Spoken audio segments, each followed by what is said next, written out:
Welcome to the Fractured Families podcast. I'm Charity, a dedicated parental alienation coach here to support and advocate for families navigating the challenges of high conflict divorce and custody disputes. I'm here to shed light on the struggles many families face, offering insights, strategies, and hope for those seeking justice and healing. In each episode, I'll explore real-life stories, expert advice, and practical solutions to help rebuild and strengthen the bond that holds families together. Whether you're personally affected or looking to understand more about these complex issues, you're not alone. I'm here to walk you down this path. Come join me as I navigate the complexities of family law, share inspiring journeys of resilience, and advocate for meaningful. Thank you for joining the Fractured Families podcast. This is Charity, your host. I have Jayme with me today. She's a mother who has been alienated from her two children during a high conflict divorce with her ex-husband. Jayme joins us today to share her stories of heartbreak, separation, and what it feels like to be an alienated parent and mom from her son and her daughter. Jayme, thank you for joining. And Thank you. Tell us, let's get started with a little bit about how this all started. For sure. I guess the alienation was something, it was a term that I didn't really realize until several years after my separation. I was married in 2005. It was a tumultuous kind of marriage. There was lots of dynamics of abuse in my marriage, and ultimately kind of led to separation in 2017. It was difficult to say the least. I married young. I met him young. So there was, looking back now, there was many, many red flags that I've spent some time kind of recovering and understanding and delving into through therapy. But there was this underlying current of control and abuse. And if you ever leave, you'll never see the kids again. That was things that were told during my marriage. And there was lots of dynamics, of control like that. And when I did leave, I was not set up financially to leave, but I made the decision at the time. And it was instantly that what I now know were behaviors of alienation that had started prior to our separation, but it really came to fruition in the first couple of years, especially the narratives of, one parent all bad, one parent leaving, one parent all good. There was the parent could do nothing good. Those kind of came into fruition in the first couple of years after separation. And so I'm to the point now, it has gone on since 2017 till now, that I have not seen my son, who will be 16 this year. I have not seen or heard from him in, 3 years now. And my daughter, who's almost 2 years older, we have had intermittent communication and contact. It's been very limited. Yeah. And that's where I find us today.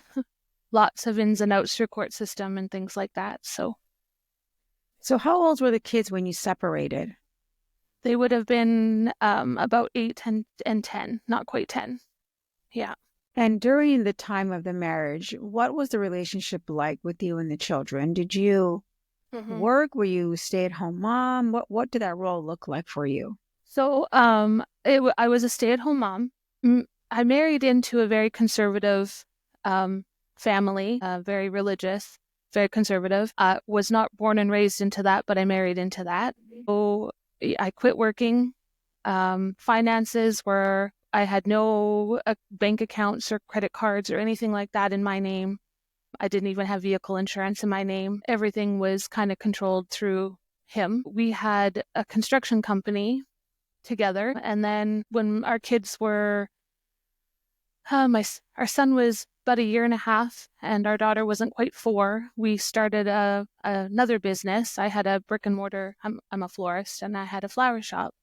And our kids were there with me daily until they were in school. And then, I was basically a full-time working mom, full-time parent, full-time housekeeper, and everything else. But it was mostly, on paper, I was a stay-at-home mom our whole entire marriage. So, I was never on payroll anywhere. I was just more of a tax shelter throughout our marriage. Yeah. So you obviously had a pretty strong relationship with the children. Yep.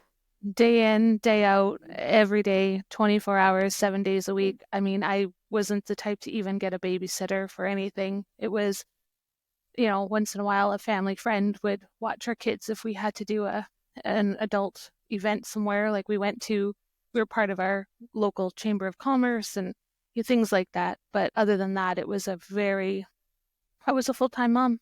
Mm-hmm. And I was a full-time mom even after I separated. So let's talk a little bit about that. So you decide you want to separate and move away from the marriage.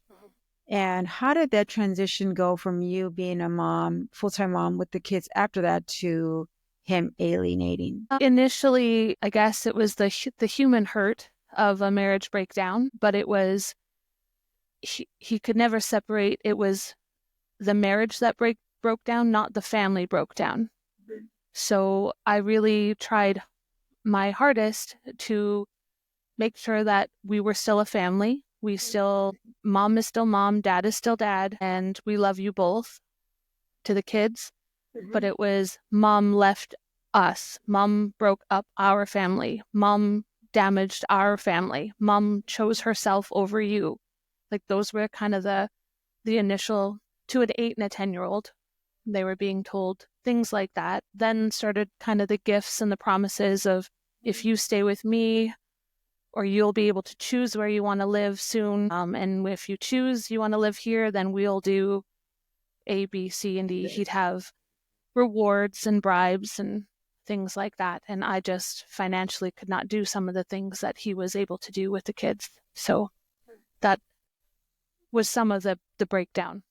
And stories started to come out, like the kids would come home to me and I'd call it the transition day. So the week they'd come home, the first day they would be, their emotions were all over the place. Angry, they'd get violent, like they'd throw things. Like it was the heavy emotions, they would completely come out when they'd come home to me. And, that threw me off at first. I was, mom gets this, right? And dad gets the fun.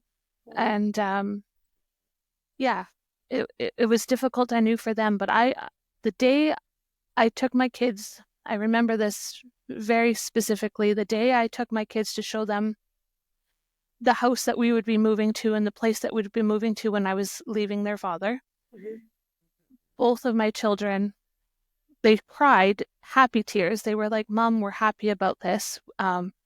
They were so aware that there had been emotional struggles in between mom and dad. They were witness to a lot of things that they shouldn't have seen and heard, and they were actually relieved and happy. And that first year of separation, my children and I had a great year. There was so many happy memories. We went and we lived life. We had a good time. Like things were good. And the first day I showed my children the house that we were moving to, they cried happy tears and said, Mom, we're happy about this. This is a good thing.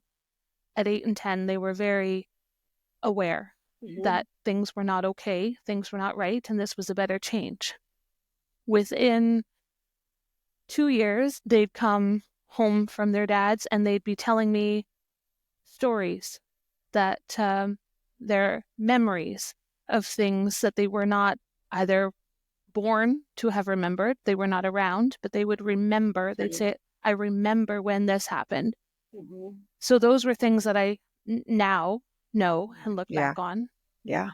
And, they started to be aware of financial issues. My son, he had been shown bank statements and mortgage statements and lines of credit. We were going through a lot of financial stress at that time, my ex and I, like their father and I, but he would show it to them. And my son, there'd be nights he'd cry himself to sleep saying, Mom, how much money do you make? Because I have $400 in my bank account and I can buy us, my son was, these things started to come out. Yeah. And then then there was anger from my children that would come out towards me. I was the reason that this was happening. I was the reason that they were stressed. I was the reason, and not wrong. I had made choices and decisions, but a lot of negative things like that started to come out. Things that they shouldn't have known, things that they should not have been privy to. There was that. So how did you handle that? And like, did you talk to the father of the children about it? Mm-hmm. And there was lots of attempted communication with their father about it. Things that, those are adult conversations that they should not be privy to. And the statements would kind of come back either verbally or through text message that I have nothing to hide in front of my children. What do you have to hide? So those, were little seeds that were being planted into their minds that mom must be hiding something or mom must be lying about something if she can't talk about it in front of us. But those were ways that he could, manipulate and control, because that had been his kind of standard throughout our whole entire relationship. So, and with the children, I would tell them that there are adult things that mommy and daddy have to talk about, and they're children, and you only have to worry about your friends, your school, and mom and dad will take care of everything else. But over time that didn't last. So so at what point did you realize those were alienating behaviors? How did you figure out what was going on? So throughout all that process, there was a lot of, like, the adult end of things. I was going through lawyers. I was trying to get a parenting order in place. I was trying to get a divorce also on the adult end of things. And it was actually through a mediator. We went to mediation at one point, and a lawyer, they pointed it out actually to me. I've had several lawyers in the last, 8 years. And there was one lawyer also that in particular, he had been a child himself of alienation. He's an adult child of alienation. And he actually gave me some reading materials that really helped me figure out what was happening. But by that point, it was about 5 years into the situation, and there had been some big legal ramifications into, at the time, I didn't know how to process. I didn't know how to deal. I didn't know how to fix. I didn't know. I had no resources at the time. So, which is kind of why I'm here, because I do believe very strongly in sharing this. If I had known then what I know now, there would have been some different actions taken earlier on. Right. Yeah. So what are those? What could you share with our listeners? How would you have handled it differently? I mean, again, you don't know. And so many of my guests that I speak with and my clients, including myself, you don't even know what it is. You just know it's dysfunctional. And then you finally start doing your research and you realize people don't know it exists. So what did you do? So it was a matter of actually finding people that were maybe going through something similar. Because there were so many days, I can tell you, so many days, so many nights that I felt crazy. I felt absolutely insane. Like, I felt I must be doing something wrong. This doesn't happen to everybody. This isn't how, my friend's divorce went, or, my so-and-so, you hear, this isn't how it's happening for them. So I must be the problem. I must be doing something wrong. I went through a lot of those down personal moments, and also the guilt. I chose this person. I chose this life. I chose this. So there was a lot of guilt. But I found if I could have gone to counseling sooner, if I would have looked for resources for myself sooner, and if I would have trusted my instincts sooner, that things might have been a little bit different. I believe strongly the second you start thinking that you are going to make these life changes, a separation or a divorce, look into resources for mental health.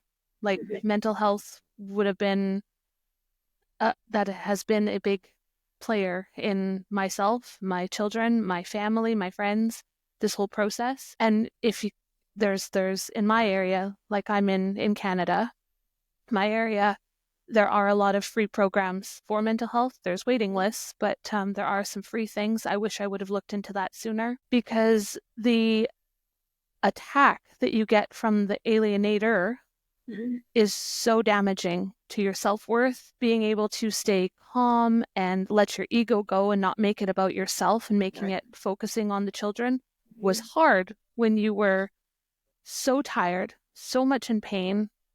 There's nothing positive that an alienator says about you. And if you already are struggling with your own self-worth, you don't have much left to give back to your children. So I would have definitely focused on my mental health sooner, and I believe that would have helped negate some of the excessive behaviors that happened. So let's talk about your relationship with your kids. When it started to. So it sounds like you had some contact initially over a few years, and then it started to change based on the father's influence on the children. Let me ask you, did he ever remarry or start dating again? Well, that's a conflict. He has not remarried. He is currently in a relationship, but there were things, throughout our marriage that were questionable whether or not he was faithful. And then he was 5 years older than me. So there was an interesting thing. I met him at 17. He was 5 years older. First red flag. Now that I look back. But he had never dated. He had a bit of a social anxiety with relationships and things. And not to speak ill of him, it's just there were some struggles he had had in his past with mental health and addiction and things like that. And throughout our marriage, that really played a role. And it's interesting, after the separation, his behaviors and his indiscretions were spun and flipped towards me.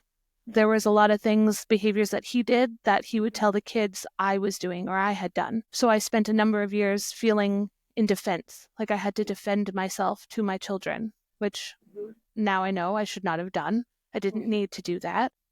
Yeah, so there was that with our relationship.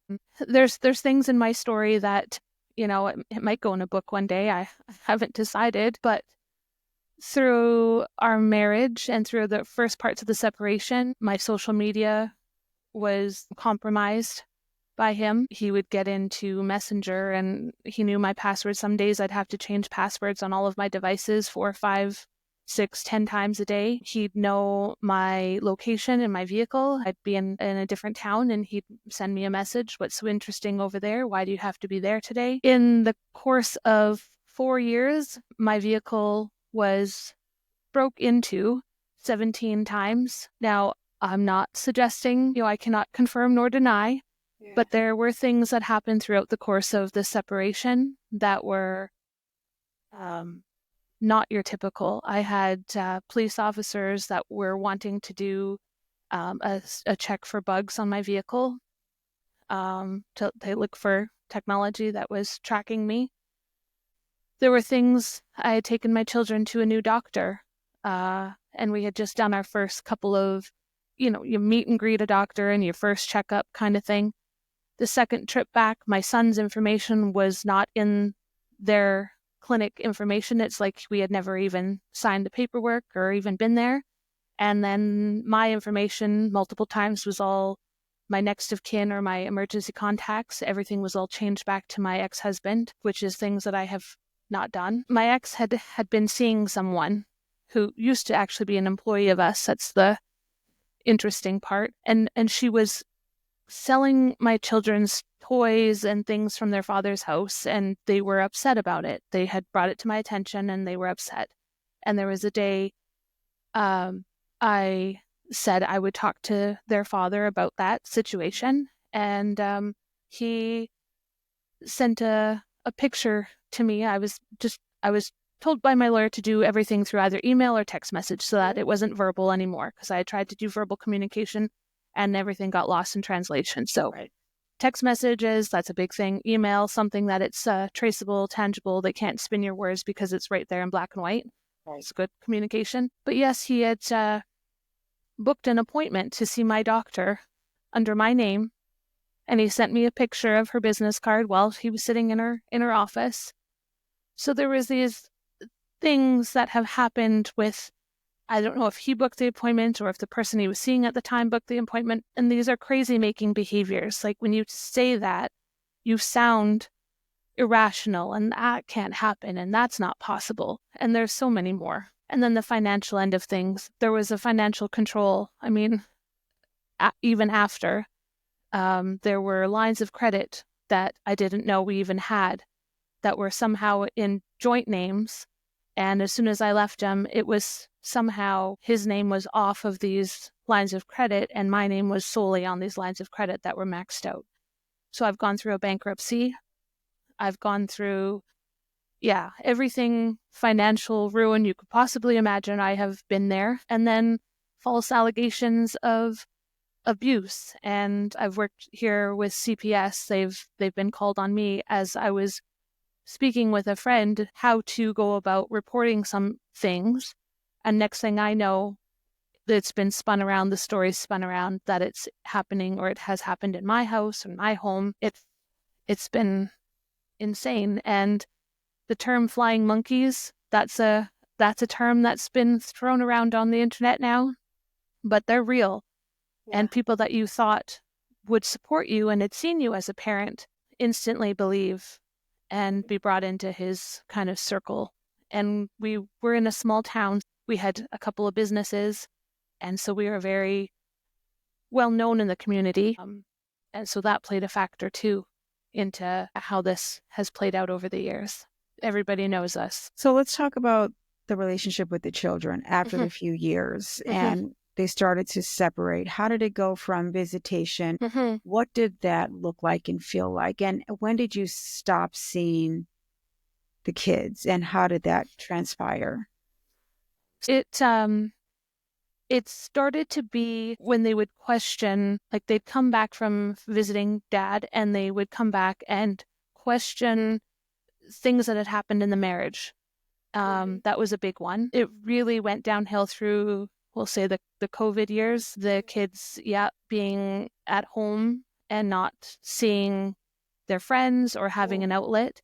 That we had a good relationship. My kids and I, we were peas in a pod. My children, oh my goodness, my son, he was so smart. He was the kid, he is smart, but he was the kind of kid in school that was setting sports records. I'd have to get extra homework for him. I thought, if he keeps this up, he'll be going to college when he's 15. You'd have to show your work and show how you got the answer, right? And he'd draw a little stick man with the thought bubble and the answer in there. He was just math and science. He was just so on it and so creative and so, he had an engineering mind. Like, they were tying their shoes before they were, walking, kind of. And yes, I'm going to gush about my kids. I'm very proud about my kids. My daughter is the artist, music and dancing and movement and art. And art runs in my family, music runs in my family. And it was difficult, I think, for them because their father's family was very conservative and those things weren't really a thing in their family much. Competitive sports were not allowed, certain music wasn't allowed, TV wasn't allowed, that sort of thing. But I really wanted them to find themselves. I didn't want it to be restricted because of a belief system. So I had made the change. I pulled myself and them out of our church way back when. And put them in public school and that they could really find their expressions. And my son, he really loved, he's got great hair. He loved to grow his hair long and he was rocking it. He looked great. And it just made me happy that he was expressing himself, that he could feel free to express himself. And, but that wasn't reciprocated on the father's side. And many of family members on their father's side would make derogatory statements. He looks like a girl, and worse. And he was the kid that if he had a public, like his class was doing a presentation at school on Friday, he'd be up sick on Wednesday. Like, he struggled his whole entire life with anxiety, and that was worked on. That the father worked on that a lot. See, this is how your mom treats me, or your mom doesn't want me here, or your mom is doing this. And he would, my son almost started to parent his dad at 10, 11 years old. And I would say, Mom and Dad are adults. You don't have to do that. You need to worry about you. You don't need to worry about Mom and Dad. Mom and Dad are adults. We can take care of ourselves. That's what we do. We're here for you. And my daughter was the one that thrived on rewards and gifts and bribes. If you choose to live with me, I'll buy you a car. I'll buy you this. I'll take you there, and that really started to come out within a couple of years after our separation, that sort of thing. For me, it was they'd come home to me and they'd question me. And I felt like, again, I'd have to defend myself. So I try to use the language of, it's not for you to know that. It's up to Mom and Dad. Mm-hmm. You just need to worry about you, and but it kept escalating. They started to not trust me. It was very, very apparent that they didn't trust me. They started to say things about my family, my parents, my sibling, that they couldn't trust my parents anymore. And I'd ask them why, or why are you coming with this now? We love Nana and Papa. Everything is good. No, they said, Dad said this, and so they'd come with stories that were fabricated or exaggerated. And when I would try and talk to my ex about that, he'd hang up. He'd tell me, I'm not wasting my time talking about you and your drama. You're always so dramatic. And well, we were working towards getting parenting orders. We've never had a parenting order this whole time. I've gone through 4 lawyers and we've never been able to get a parenting order. Because right before we'd have it drafted, something would change. All of a sudden, the kids would be mad at me for something and they wouldn't come. And always had to do with money. Everything went back to money. Like, I have literally walked away from property rights, shares, everything, just in order to try and get a parenting order, so that there had been something tangible that he had to listen to with regards to when the kids come and go, or where they go, and what we do with them. Yeah. So it's been years since you've seen both of them, or? Yeah. So it was my son's last time with me was in 2021, in July of 2021. I had a birthday party for him. So I guess that would be, we're pushing 4 years this year, but I had a birthday party. So I was also the mom that did all the birthday parties, all the Christmas gifts, all the things, right? But had a birthday party for him. And then the following week, he didn't come back. And I have a picture of him, and he fell asleep on me on the couch. And then the next day he goes back to his dad's house. We talk morning and night. It was always a phone call. Good morning. Always have a great day. Phone call in the evening. Good night. And then the following week, he never came back. And my ex had blocked the phones, blocked my number. I didn't even know what happened or why. And then about a week later, we started to talk on the phone. And again, morning and night, I could see him, like when I take my daughter was still coming. I would take her to school and stop by the house and see my son and say good morning and hi. And then the last time my son was at my house was for Christmas of 2021. And he was only there for a couple hours. He cried, he hugged Mom. And, there were times he would send me a text message. Like, I got a text message from him on the 27th of December of that year at midnight, just after midnight. And at the time, he would have been 13, 12, up at midnight. And it was just, Mom, are you awake? And the next morning, I was in bed. Yeah. But the next morning I asked, are you okay? He was like, I was just lonely. I talked to him on the phone. I was just lonely. And I asked, where's Dad? Was Dad there? Yeah, Dad was asleep on the couch, but I was just bored and I was lonely. Mm. And then I say it's the next day. It was a very bad day that my daughter and I ended up getting in an argument that night, and her dad came to pick her up. But we had plans. Everything was good. And I'd gone out to get groceries and came home. And then I say all heck broke loose, and she had been on the phone with her dad.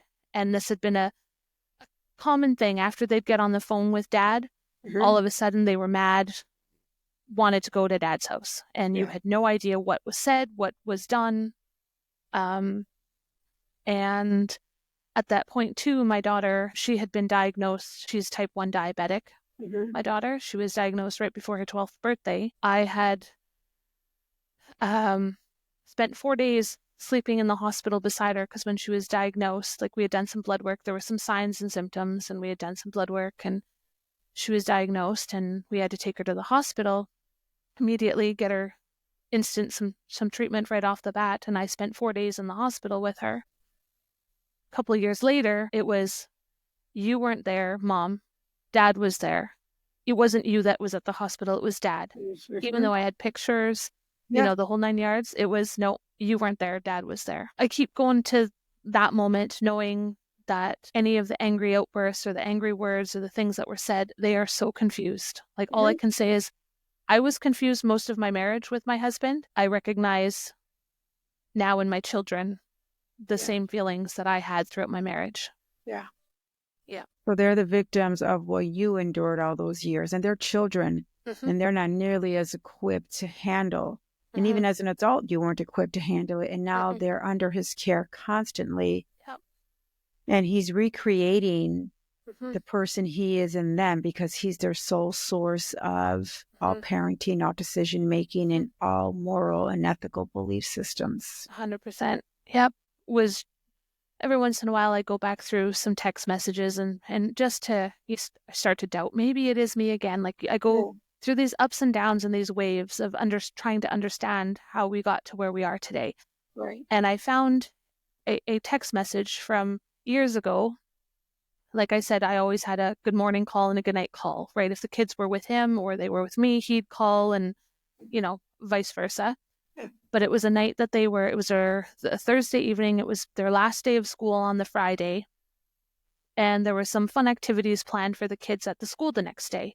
And they were telling me all about it the night before. And they were excited about it. My daughter was on some sort of a team, and they had games planned, and they were excited. And so, you talked about it, and we'll have a great day tomorrow. And then I go to call in the morning, and they're still in bed. And he wouldn't let me, speak to them. And I'm going, well, they're going to be late for school. Like, they need to get up and get going. And no, he was keeping them home from school that day. And I, again, through text message, they were excited. They had plans to go to school and have some fun with their friends. Yeah. And his response was, I take great comfort in knowing that my children will choose me over their friends or anyone else. Now, if that's not a strange pathology, we're supposed to be encouraging our children to go and make a life for themselves, have these experiences, and we're supposed to walk with them, not over them. And that was a really hard one to process. It is about control.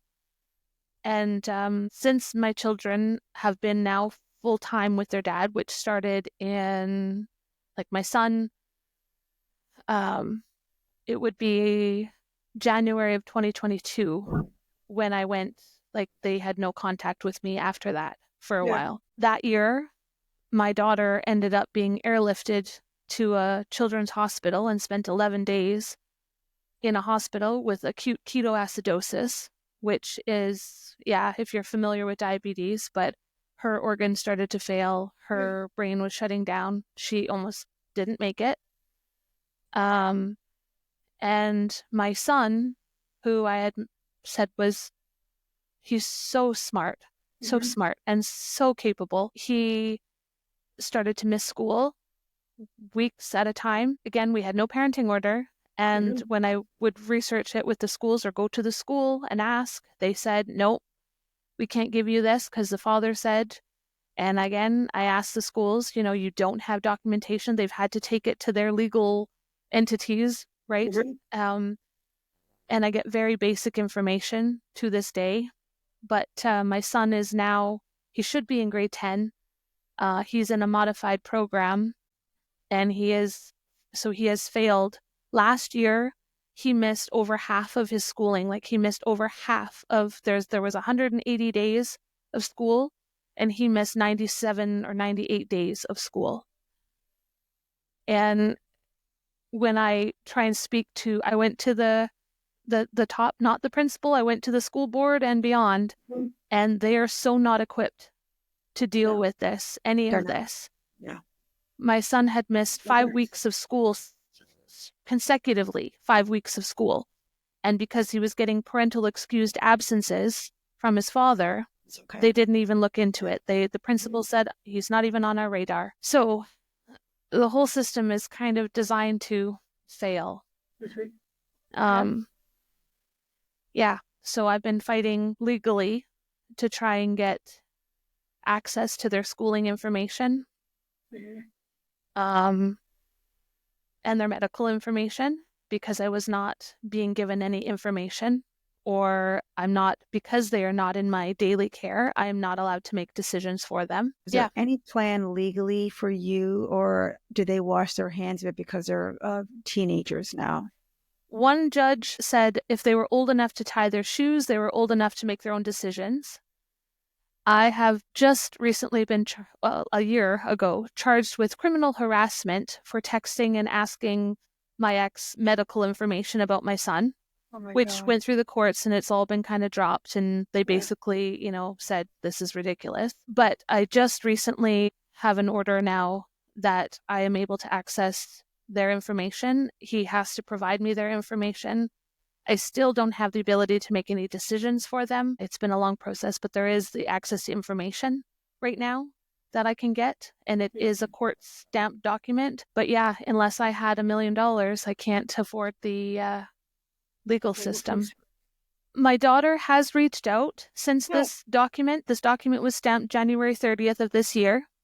And within a week, my daughter started to reach out and plan. She wants to go to counseling with me. She wants to. So I do believe that this document is a sign that, she doesn't have to, it's not her decisions anymore. She knows that the court has said, no, dad has to abide by this rule now. And so she can make her own decisions, and he cannot tell her no anymore. He cannot hold her or hold things over her anymore. So I do believe that there's hope there. Great. Yeah. Well, thank you for sharing your story. It sounds like there's hope for your daughter, and hopefully while you build that relationship with her, your son will see that and he'll start to align with her, and you'll have them back in your life. Yeah. Thank you. I know it's devastating, and thank you for sharing. And any final thoughts? I always stress, if it's hard for us as the parent experiencing the alienation, it is 10 times more confusing for our children. Yeah. So I stress mental health for you as the parent, so that you can be strong and focus on the children, not yourself. And be strong and spread awareness. Yeah. Because people need to hear about it for our kids' sake. Yes. Yeah.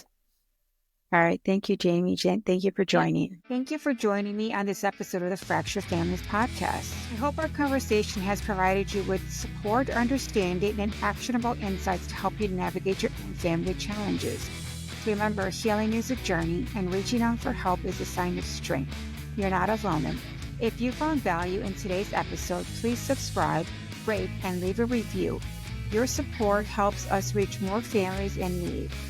You can contact me on social media at Parental Alienation is Real, and visit our website for additional resources and ways to get involved.